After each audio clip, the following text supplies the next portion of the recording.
maybe they hated JKS, Australian backwards flushing toilets, Vegemite, emo. Maybe they hated Hooksy, fragless Danish IGL, tale as old as time. Didn't win Dallas. Last event win was with JKS, no chemistry. And maybe they hate Monacy, because it killed off JKS. They killed off Hooksy.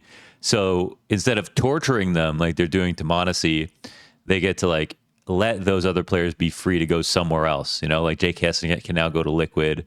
Hooksy maybe can squeeze his way onto a Strawless or something crazy.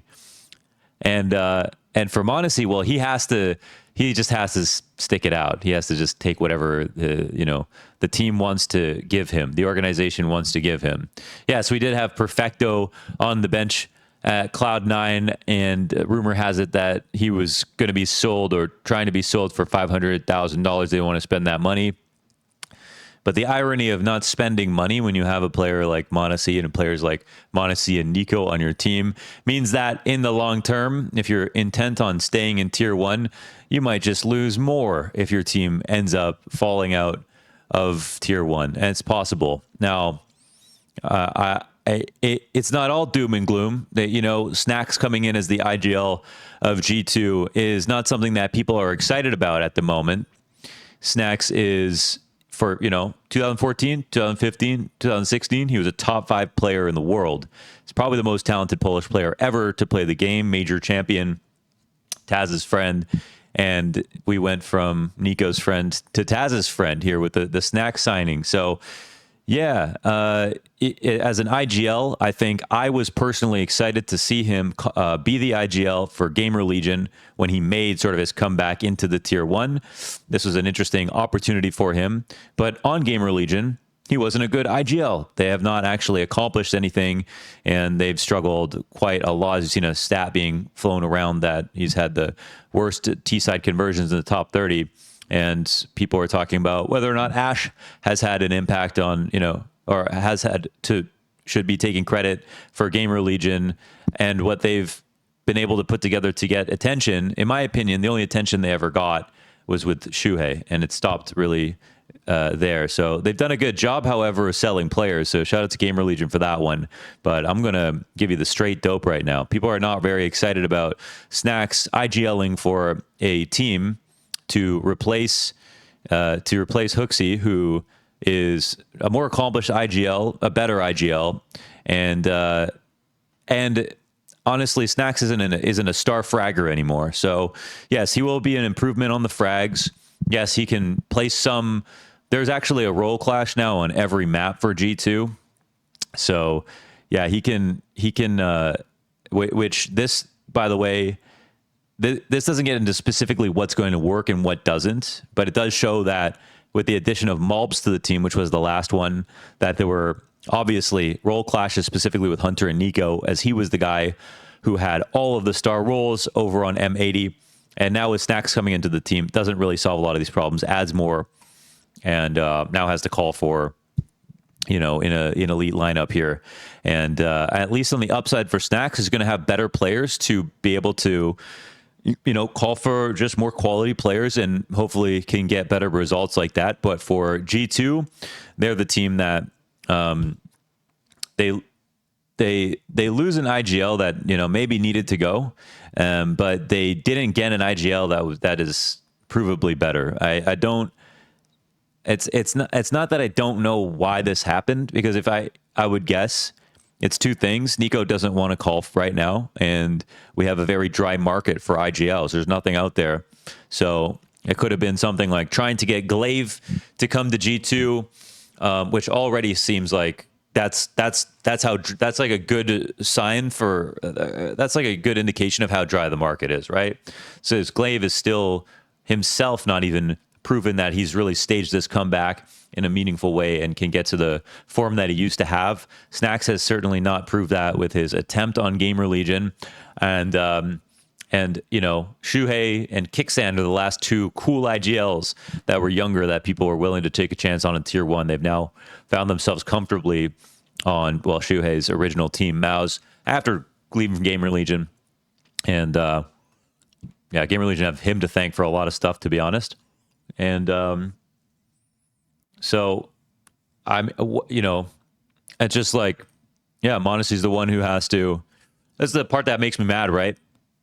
This is the part that brings out the hate maxer in me. It's just like, can like respect the players that are in the shuffle going back and forth, but it's Monacy's career is getting sandbagged, So do I think that this could work? I guess maybe why don't we start there? Do we think that G2 signing snax in place of Hooksy and Malbs coming into this team and to replace Nexa and Hooksy, do I think that this can work? Well, I mean, I guess so. I think one thing is that in the past year and a half, we've seen that a lot of on-paper roster moves have not worked. And we've seen that a couple of on-paper roster moves have worked, like Shiro to Spirit was like a very clear upgrade that made sense, and it turned into a very good thing. Brolin was somebody on paper that wouldn't have necessarily made sense to replace someone like Frozen, who was their best player on every single map, but that still worked. But I actually called that would work, and I called it specifically because of Shuhei. A great IGL is really what rises the tide. So, yeah. And then you have, a team like Na'Vi who, when they went international, I mean, there's a lot of doubt surrounding the composition of the team, the individual on the team. They won a major this season. So there's some things that, maybe you can't predict that might work. And at least for snax, he's a former star who's turned 30, who maybe has built up at least sort of an inventory of ideas for how he wants to lead a team in the past year playing as Gamer Legion. And there might have been a time in which the IGL role changed hands on Virtus Pro back in the days when it was Taz and him, and I don't know who else maybe would have taken it, but I would believe it if that was something that happened. So is it natural that he tries to do it? Yeah. Has he proven enough to call for G2? I don't think so. But like, we're basically in a situation where after the WePlay Academy League ended, we now have lost. We don't have any more new cool talent. All right, that's what happens. WePlay Academy League ended, and now we have the Tier 1 crowded with players from the WePlay Academy League since 2022, as it ended. 6 or whatever seasons in. Look at the players from the WePlay Academy League that are now on the top 10. Let's go all the way down top 16, 17 here. Okay, we have Donk, the best or second best player in the world. We have Zontix from the Academy League. We have, skipping over Vitality, we have Shuhei from the Academy League as the one of the best IGLs today. We have Torzi from the Academy League. We have Jimpat as a star from the Academy League. We have Zershin as a star rifler from the Academy League. First or second best rifler in the Academy League during his time. Then we go one past phase. We have Bit on Na'Vi from the Academy League. Unbelievable talent from Na'Vi Jr.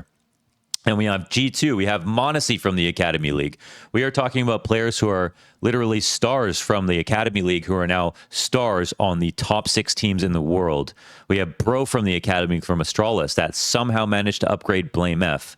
That's true quality right there. And we have, if we go down, there are even more names from the Academy League. Now, we might have to skip a few, obviously, but JDC is a formerly Mouse NXT player. Process also came from the Academy League from Big Academy.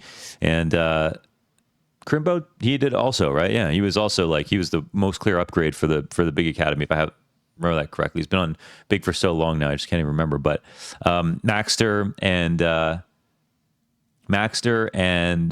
I was going to say Adam B, but he's obviously not on this team. Maxter also came from the Academy League. Lots of players who have come out of that, and I think we've dried the well up now. There's no more players that have been cultivated in the Academy League that are for sale on the market, ready to get the call up to the bigger lineup. And so where does that leave us? In a position where we've got to recycle players, or hope that old star players take on new roles, and we've got to trust that they can do it. Still got the energy for it, and see what happens. But it's true that it's not very exciting. It's kind of disappointing. It's the most disappointing part of the year so far, it feels like, that we had a unbelievable season of CS2 to kick things off. We had a great major to watch. We had a very special story with Na'Vi winning.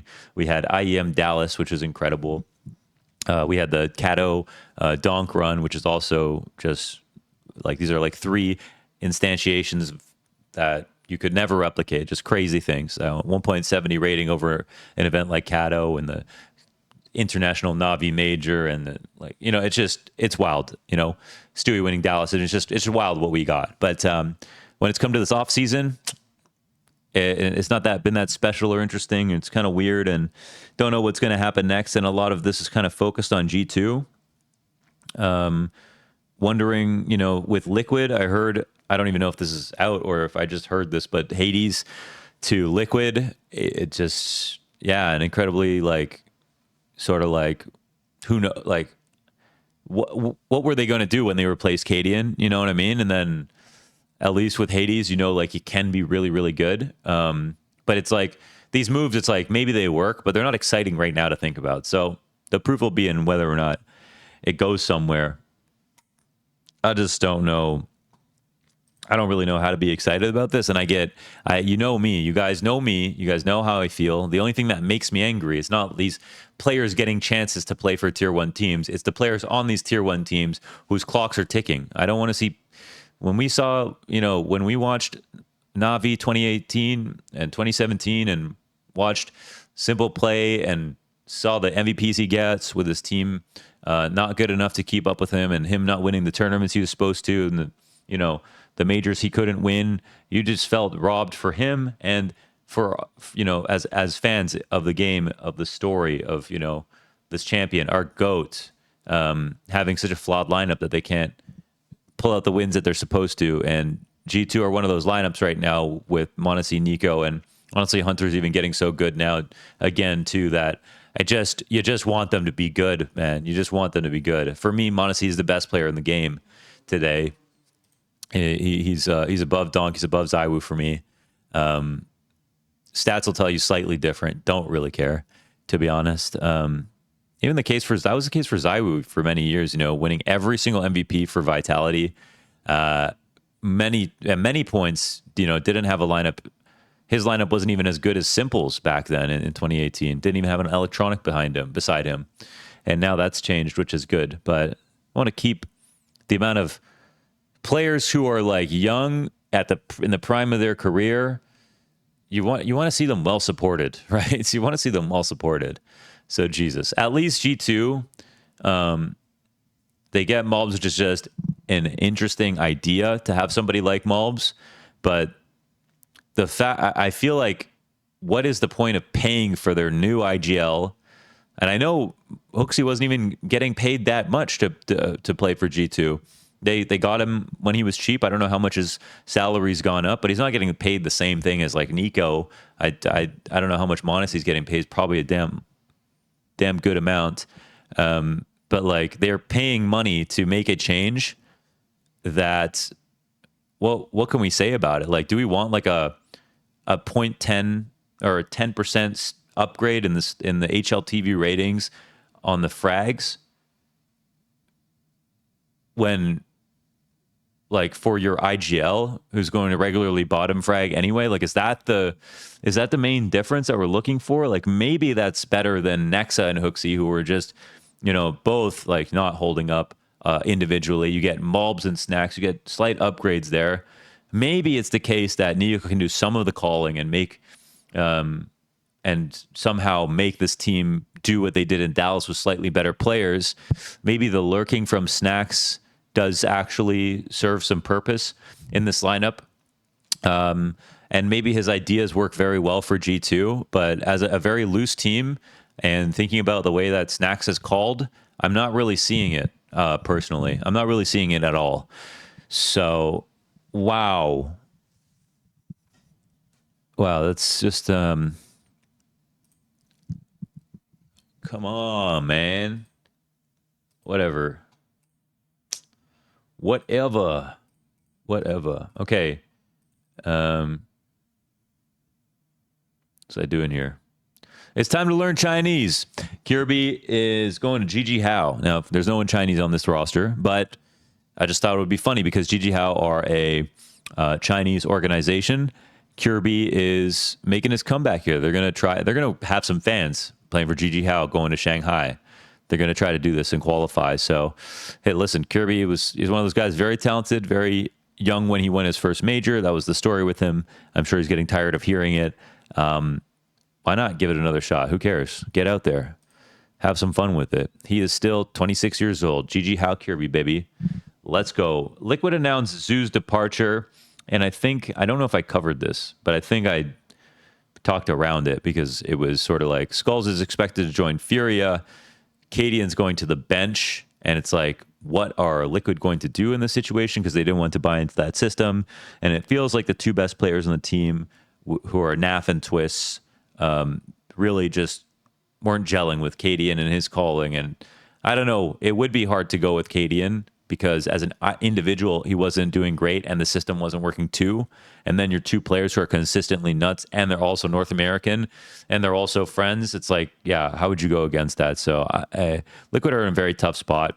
I actually feel for Liquid somewhat because, there was the Rainwaker Patsy move, which seemed like a ridiculous move to make at the time. Then it didn't work. Then it failed. This lineup that they put together, it feels like they tried very hard to make the composition work, the star players work, to fit the roles, and they paid the money and everything, and they got Cadian, and they had Twists coming in. I think that this roster should have worked, and I'm really sad that it didn't. And I actually feel bad for Liquid because now they're coming under fire for, making bad management decisions. I think there are very clear bad management decisions, like getting a Nexa to replace a anchor because he gets emo sometimes or something, and then just losing out for the entire season. Besides Dallas, which wasn't even their lineup, which would never happen again. Definitely. Anyways. So, but I think there's some very clear management decisions that are like, what are you doing? Like, you have this team. Why are you doing this roster move, right? G2's last players are now from JKS is Nexa, then grabbing Malbs, which is really cool, but extremely random, and then getting snax. And you have Nico and Monacy on your roster. You know what I mean? So I don't know. I just don't know what they're thinking. And it's like, get the money, man. Just get Perfecto, get any anchor, get an anchor. I don't know. I guess it's also, you'd need Nico to IGL, and that's something that we want at this point, ready to want, but then it's still a decision he has to make. And he's still on the team. He can still help. So whatever. So yeah, zews out. So many things about this lineup that made sense. It was like zews coming in to help Skulls feel comfortable. Cadian system that they could all try to buy into. Twist, when he first joined the team, was like, I think Cadian can be the best IGL in the world, so they're ready to believe in it. Like, Naf is already there, extremely consistent. Like, there were a lot of things that were just perfect. It just didn't work. So I don't think that was a bad management decision to try that lineup. I can't even say that at all, right? I can't even say it. I don't think it was that bad. I thought it was going to be great. And I still think it could have worked, and I don't know why it didn't, obviously, because we weren't on the inside. But, this is not a time where I'm going to be criticizing Liquid's management. I'm feeling sorry for them that this team exploded because they couldn't get it together and figure out how to win. That's what I think. Anyways, ICY leaves Amcal because, and this, you guys may be wondering, who's ICY and who are Amcal? Well, ICY has been allegedly in secret tryouts with Cloud9, which is like against the rules of ESIC because it didn't directly go through Amcal. So they're now benching him. Now, we don't know if ICY can go to Cloud9 now because ESIC might not allow this because it is predicated on him doing secret practices with Cloud9, which might leave him in sort of like bench jail if he can't get to a new team and he ends up getting dropped from Amcal as well. Now, if he did this unethically, and not just unethically, but like, so it just went against the rules, then it's hard to feel bad for him because it shouldn't have happened that way. I think Cloud9 denied that this happened, but it seems a little bit weird that Amcal would bench them and be surprised and act surprised. So we'll see. They leave him this note. The club and the player have come to the conclusion that ICY's career will continue in a new place. Oh, maybe he is going to Cloud9. We are grateful to Kaiser for everything he did for us, for all tournaments and wins we had together. See you on the map. Breaking news. So yeah, we'll see. Maybe he's going to Cloud9. I feel like Cloud9 could disappear at any moment because I don't know what the hell they're going to do. That's another lineup that could have worked, it feels like, but they were always missing one key piece. You know, maybe they just needed to have Boomich and Shiro on the team at the same time for 10 minutes. They've never had it. The best version of Cloud9 was the one without Shiro, with Boomich opping, everyone opping on different maps. It was never going to work. It didn't work. It failed. If they had Boomich and Shiro at the same time, Boomich as the IGL, Shiro as the opper, this at the same time. That was the only thing. Like, they did do a lot of things right, but they didn't have that very important combo right there together at once. Instead, Boomich replaced Shiro. It didn't make sense. So, that's another one. That's just like so close. Would have loved to see that work out. That was a hyped lineup. Okay. All right. Forrest on his career prospects. It looks difficult. 36-year-old Forrest. Now, here's another older player who I just want to say is somebody that has been known for, first of all, his calmness, his longevity. He's incredible talent, and I'll say it again, his longevity, okay?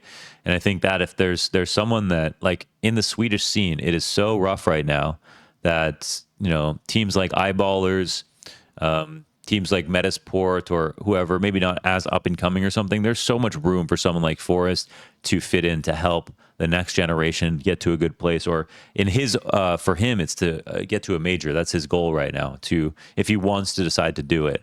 It really comes down to if he has the energy to play CS2. But remember, we talk about a lot of potentials, right? We talk about players like Kjaerbye when they come out as being the best rookies. And we talk about players like zews, for, you know, being number 1 or number 2 for the first 5 years of his career. We talk about, like, lots of players who come and go. Some, you know, some end up being legendary. Some end up being just potential.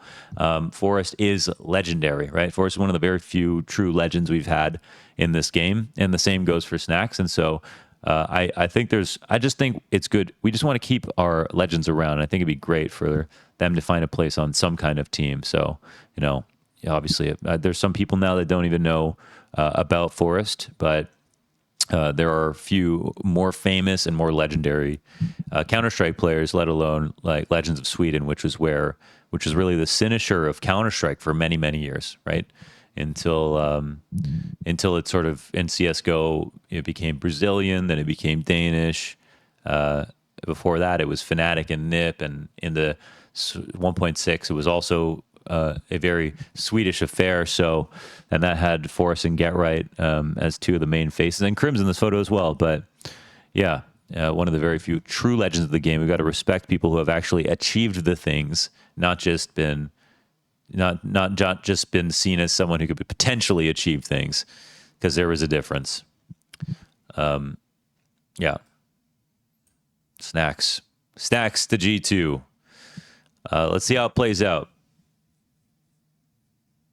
BoxerMovement.club for a new rivalry release. See you there. Launders 10, Ace Zone, 10% off. Love you guys.